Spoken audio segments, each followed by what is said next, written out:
Hey tout le monde, je reviens aujourd'hui avec une nouvelle vidéo et je suis super heureuse de vous retrouver comme d'habitude. Dans ma vidéo précédente, qui était une vidéo vlog où je vous ai un peu montré ma vie actuelle, ma vie sur Zoom en fait, avec les cours en ligne à distance depuis Montréal. Dans le cadre de ce vlog, je me suis également confiée à vous pour changer. Vous êtes quand même un petit peu devenus mes BFF, mes confidents, je vous raconte tout. Je me suis confiée à vous par rapport à ce que je ressentais. Donc à ce moment-là, ça n'allait pas très bien ces derniers mois. Je suis passée par pas mal d'étapes, pas mal d'émotions, pas mal de sensations un peu montagnes russes. Je sais qu'on est à peu près tous passés par là à ce moment-là. C'était compliqué pour tout le monde et ça l'est toujours pour certaines personnes, même pour pas mal de personnes. J'avais envie de vous faire cette vidéo-là où je reviens un peu sur comment est-ce que j'ai réussi à me sortir de cette phase un peu... un peu très péjorative et très négative, et comment est-ce que j'ai réussi à me retrouver un peu, à retrouver cette motivation et me rendre compte que certes on vit une période juste naze, horrible, tout ce que vous voulez, mais que voilà, les jours meilleurs vont venir, vont arriver, que même par rapport à mes études, professionnellement parlant, que ça va le faire. Honnêtement, janvier c'était vraiment horrible et je savais qu'en fait fallait absolument que je réagisse, que je fasse un truc, parce que c'était pas possible de rester dans cet état d'esprit là. J'ai pas la solution à vos problèmes, j'ai pas la solution à vos questions, j'ai pas vraiment de méthode en fait à vous donner pour essayer d'aller mieux, parce que c'est quelque chose qui est tellement personnel. Peut-être ça pourra vous faire un déclic, peut-être ça vous permettra de aussi retenir 2-3 trucs et essayer de l'appliquer à vous-même. Je me dois également de faire cette précision là. Sachez que si vous êtes pas bien, si vous êtes mal, si vous sentez que vous êtes pas bien, il n'y a aucune honte d'en parler en fait. Il n'y a strictement aucune honte d'en parler autour de vous, à vos proches. Une aide extérieure, une aide professionnelle, une aide d'un spécialiste. Il faut surtout pas hésiter de recourir à cette aide-là. Aucune honte, c'est tout à fait normal. À mon sens, tout le monde devrait consulter des spécialistes, des psys dans la vie de tous les jours. C'est comme aller chez le médecin, c'est comme aller chez le coiffeur, c'est quelque chose qui devrait tellement être ancré dans notre société, dans notre vie de tous les jours. Je vous laisse toutes les informations que je peux trouver dans la barre d'infos si vous en avez besoin. Deuxième précision, pourquoi est-ce que je tourne du coup cette vidéo là? C'est parce que en fait c'est Ana Luisa, donc la marque de bijoux Ana Luisa, qui m'a donné cette idée là de faire ce contenu là. Ceux qui me suivent depuis pas mal de temps savent que je collabore régulièrement avec Ana Luisa, qui est une marque de bijoux que j'adore, que j'utilise vraiment au quotidien. Enfin, tous mes bijoux proviennent maintenant de Ana Luisa. La qualité est vraiment juste top. En plus, ils ont vraiment des valeurs éthiques, quelque chose qui, je trouve, quand même important de nos jours. Ils essayent de vraiment faire attention à toutes les questions environnementales, sociétales, à essayer de polluer moins, à utiliser du recyclage. Ana Luisa m'a contacté récemment pour me proposer de nouveau un partenariat avec eux, donc j'ai pu que accepter. Surtout que leur idée était de faire une vidéo où je montre un peu toutes les choses de la vie de tous les jours qui me font plaisir, qui me mettent un peu de baume sur le cœur.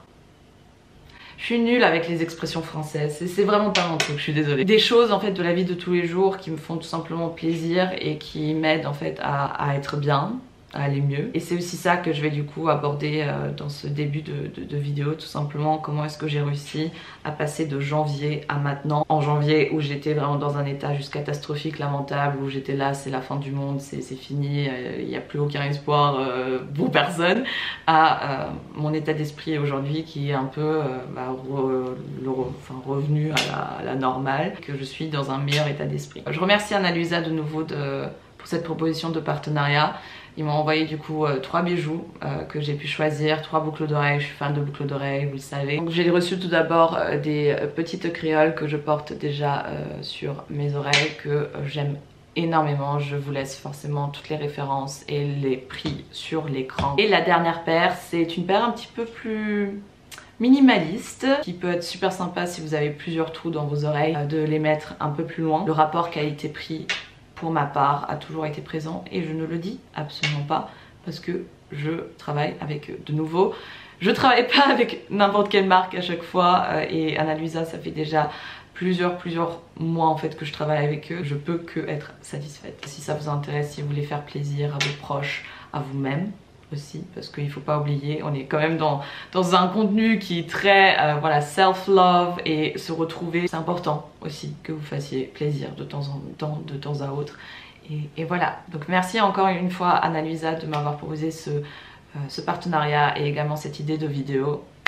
Vous êtes au top. Tout d'abord, qu'est-ce qui s'est passé en janvier? Avec la situation qu'on vit actuelle, le fait que j'ai réussi à attraper le fameux virus, le fait que Montréal a été annulé, ça m'a déjà plombé, ça m'a déjà mis dans un certain état d'esprit où je me suis rendu compte que ouais, je suis en train de rentrer dans un truc vraiment pas sympa. En plus, c'est la période hivernale, c'est la période des partiels, problèmes d'ordre personnel qui se rajoutent. C'est compliqué de sortir la tête de l'eau, de garder la tête de... Ouais, bref, vous m'avez compris. Ce qui a fait qu'en janvier, pourtant, voilà, tout était derrière moi, les partiels étaient derrière moi, tout était derrière moi, mais je me sentais un peu comme abîmée et je savais que en fait que ça n'allait pas. Si je continue comme ça allait tout simplement empirer. Je pense que c'est un des premiers trucs qu'il est important de se rendre compte. De toute façon je le dis à chaque fois, le plus important c'est l'honnêteté. L'honnêteté avec les autres, l'honnêteté avec vous-même en priorité bien sûr. On manque énormément dans notre société d'honnêteté. On a toujours peur de blesser l'autre et avec nous-mêmes on se dit toujours qu'on est plus fort et que on va survivre de nouveau cette épreuve là parce qu'on en a déjà survécu tellement, il n'y a rien de grave et que c'est pas grave, c'est juste une phase, ça va passer et ça va aller mieux. C'est quelque chose qui est hyper dangereux aussi parce que si on prend pas le temps pour soi de guérir, si on prend pas tout simplement du temps pour soi-même, on laisse en fait un peu des traces de cette période là qui s'empilent et qui à un moment donné deviennent une énorme gigantesque boule et qui va tout simplement ne pas nous aider à aller mieux. C'est quelque chose que j'ai compris vraiment très rapidement avec un peu mon passé, le parcours que j'ai eu. Ce qui fait que quand je suis dans ce mood là un peu down, un peu déprime, j'essaye énormément d'être honnête avec moi-même, de prendre des moments également pour moi. En janvier, je me suis vraiment rendu compte que là, voilà, il faut que tu penses que à ta gueule, il faut juste que tu penses à toi, que tu sois égoïste à fond parce que sinon ça va pas aller. J'ai pris du temps pour moi, j'ai pris beaucoup de temps pour moi.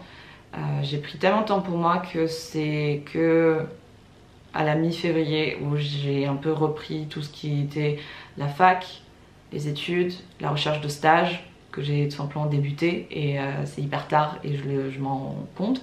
Mais j'étais simplement incapable en fait à ce moment-là de faire quoi que ce soit parce que j'étais abîmée tout simplement. Ça c'est un des premiers conseils que je dois vous donner. Essayez de vous retrouver vous avant de retrouver votre motivation, avant de retrouver votre manière de travailler, votre organisation. Il faut tout d'abord se retrouver soi-même. J'avais pas vraiment de méthode en fait, je savais juste qu'il fallait que je mette les études de côté, il fallait que je mette toutes mes responsabilités en fait de côté et que je fasse des trucs comme si tout ça, ça n'existait pas pendant un certain temps. À ce moment-là, il y a la série Bridgerton qui est sortie sur Netflix. Je pense que beaucoup d'entre vous l'ont vue. Et je sais pas pourquoi, mais j'ai fait une fixette sur cette série-là. Je l'ai regardée, je l'ai dévorée, je l'ai adorée. Alors que de base, je suis pas du tout une fan de Jane Austen ou quoi que ce soit. Une grande fan de Gossip Girl, certes, mais 19e siècle, etc. Ça m'a jamais... genre Pride and Prejudice, Orgueil et Préjugés. Sorry, I'm bilingual.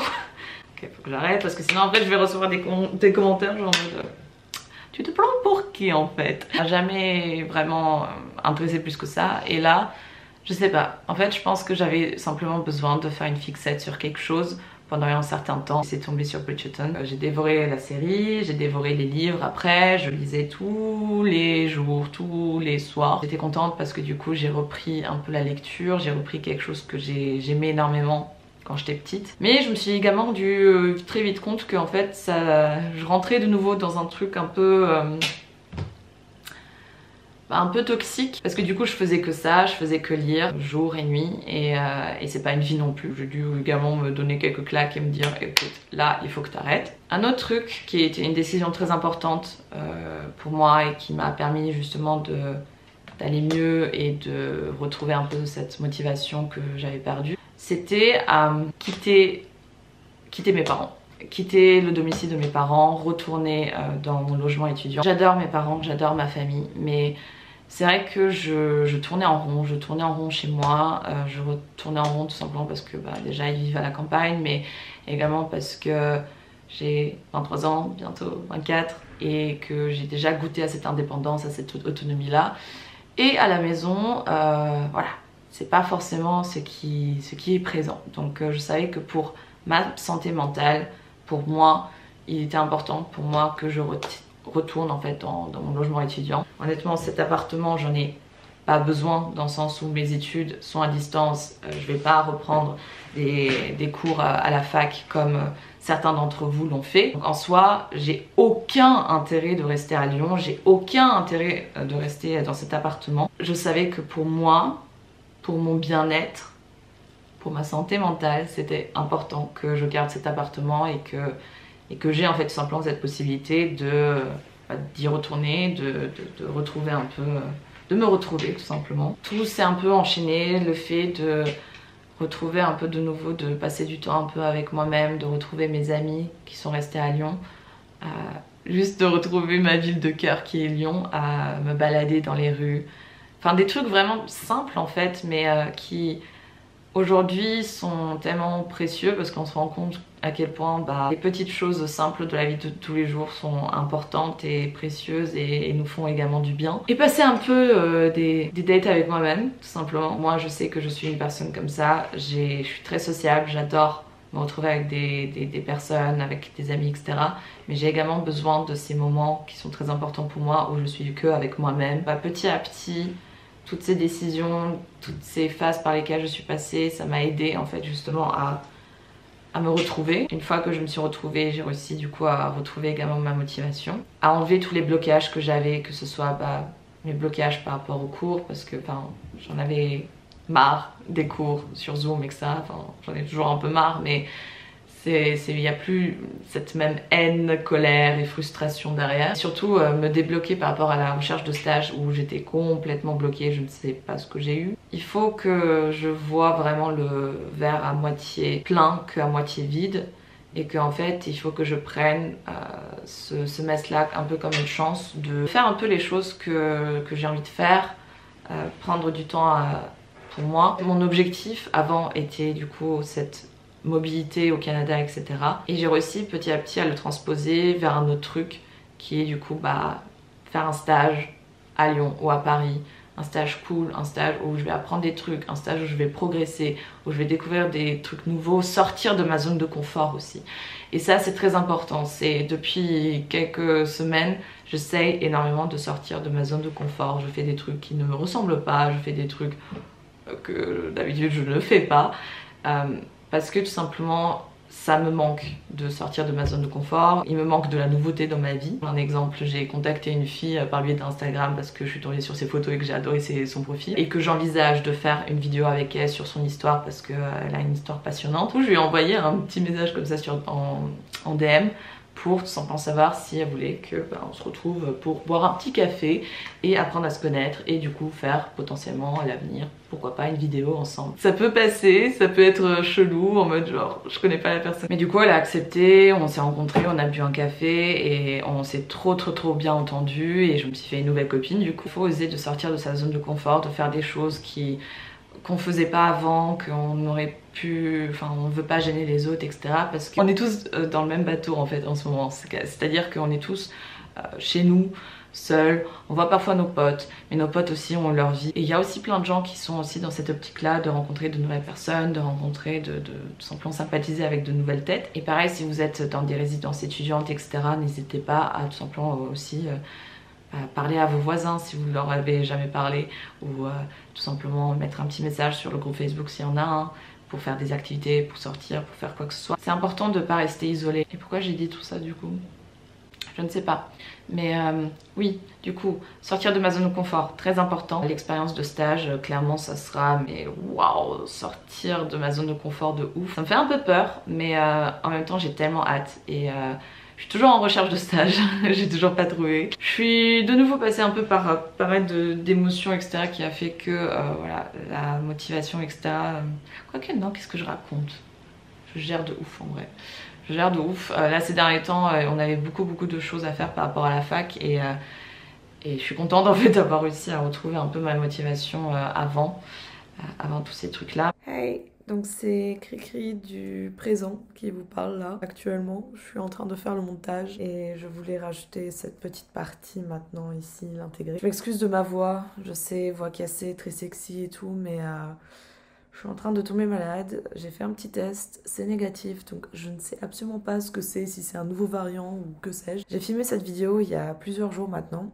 Plusieurs jours, qu'est-ce que je raconte? Plusieurs semaines carrément. Il y a pas mal de choses qui se sont passées entre temps, qui ont fait que je me suis retrouvée dans un état d'esprit assez perdu, où j'ai fait le choix de privilégier certains trucs par rapport à d'autres trucs qui sur le moment m'ont fait du bien, mais qui à l'heure aujourd'hui me font sentir un peu comme un petit déchet, parce que j'ai avancé sur un plan personnel, si on peut dire ça comme ça, pour développement personnel, etc. Mais j'ai pas du tout avancé sur un plan plus pro. Donc par rapport à mes études, j'ai l'impression d'avoir reculé à fond. Ça me saoule en fait quelque part de finir mon année, de finir mes études comme ça. Parce que c'est pas comme ça que je l'avais imaginé. Mon petit blocage par rapport au stage est un peu revenu. Donc l'intérêt de cette petite séquence, c'est que je ne sais pas. Je sais pas trop où est l'intérêt, mais certaines personnes ont l'impression que tout ce que je fais par rapport à mon parcours, par rapport à mes études, que c'est un peu un exemple. Or, je me sens absolument pas comme un exemple, parce que en ce moment surtout, j'ai l'impression de faire tout et n'importe quoi. Vous vous trouvez actuellement dans une période un peu bizarre, vous vous sentez un peu perdu. Je vous comprends.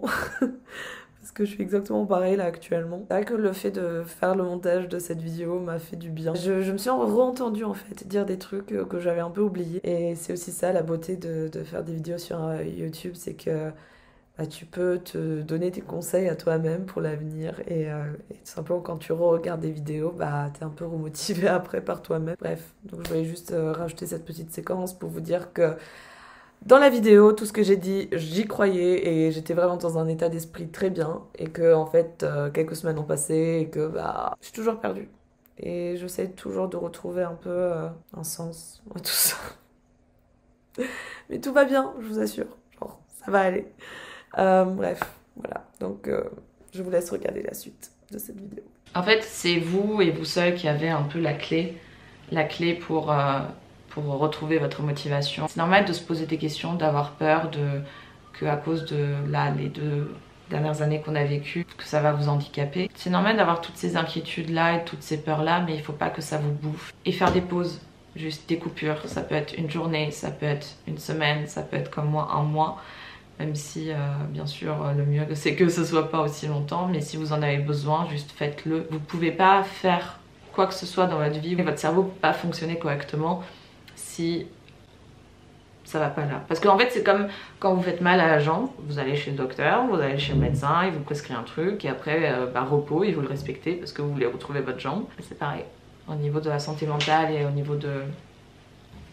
tout simplement comment vous sentez-vous. Tout ce qui est mental, santé mentale, on le met tellement de côté parce qu'on se dit toujours, on gère, sauf qu'à un moment donné, on gère plus. Il faut éviter d'arriver à ce moment-là. Prenez du recul aussi sur la situation, ne prenez pas tout ça tellement à cœur. Je comprends que là, en plus, il y a la sélection de master qui arrive, ou d'autres événements importants qui arrivent, la fin d'année qui arrive, etc. Donc ça nous met une pression en plus, mais prenez énormément de recul sur la situation. Je crois énormément au destin et je suis certaine et persuadée qu'en fait tout arrive pour une raison. Il y a forcément quelque chose qui nous attend. Si c'est pas ce parcours là, ça sera un autre. Si c'est pas ce master là, ça sera un autre master, mais vous allez toujours arriver à la même finalité si c'est vraiment quelque chose que vous souhaitez faire et que c'est simplement votre rêve ou que sais-je. Le recul aussi, très important. Voilà, je ne sais absolument pas si cette vidéo était utile, intéressante, que sais-je, mais je trouvais que c'est important quand même de la faire avant de retourner un peu dans les vidéos d'habitude. Il y a beaucoup de contenu que je prévois de faire, beaucoup de collabs avec d'autres youtubeurs, des gens que vous ne connaissez pas mais qui ont un parcours juste incroyable. Je peux pas les garder que pour moi, il faut absolument que je vous les montre. Soyez prêts, j'ai hyper hâte en tout cas, je suis hyper motivée. Et voilà, je vous embrasse. Je vais retrouver mon cours là sur Zoom, je suis en retard. Forcément, sinon c'est pas drôle. Et on se dit quoi? Non, je suis pas dans le nord quand même, donc on va pas commencer à... Voilà. Je vous embrasse fort, je vous souhaite de passer une agréable journée et confiance en vous, très important. Et voilà.